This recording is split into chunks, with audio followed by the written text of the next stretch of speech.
Мен Зубарева Камила Григорьевна. Павлодар облысы Ақтоғай ауданы Жоламан ауылында дүниеге келдім. Ұлтым орыс.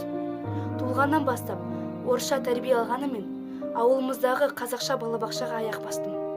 Оның нәтижесінде 2012 жылы 6 жасында Ақбидай негізгі атты мектебінің 1-ші сынып оқушысы болып атандым. Оқуымды үздік оқып, мектептегі түрлі іс-шаралардан қалмай қатысқаным. 3-ші сыныптан бастап ұлы ақын Абай атамыздың өлеңдерінен жарыстарға қатыса бастадым. Әрине, олардан да жетістіктер аз емес. Қазіргі таңда жасым 15-те. Ақтоғай ауылындағы Абай атындағы жалпы білім беретін орта мектебінің 9-ші сынып оқушысымын, әрі мектебіміздің ұланбасымын. Мен өзімді еліміздің нағыз патриоты деп санаймын.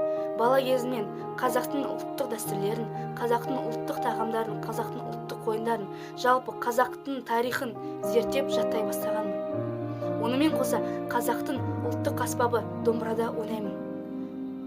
Оның нәтижесінде дуэт ерке қыз атты топты жарық көрдік. Аудан, область, республика бойынша жүлделі орындарға ие болдық. Ақтоғай ауылындағы музыкалық мектепте де қазақ тілінде білім алдым.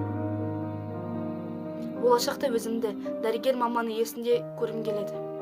Әрине, оқуымды қазақша бастағанымен қазақша аяқтағанды жөн көрдім. Жалпы мен қазақ тілін меңгергеніме еш өкінбеспін. Себебі қазіргі таңда қазақ тілінде еркін әрі таза сөйлеймін. Және де отбасымды қазақ тілін жақындатып үйреттім. Құрметті отандастар, құрметті жерлестер, сіздерді де қазақ тілін меңгеруге шақырамын. Себебі әрбір отандастарымыз, әрбір қазақ тілін білуі парыз деп санаймын.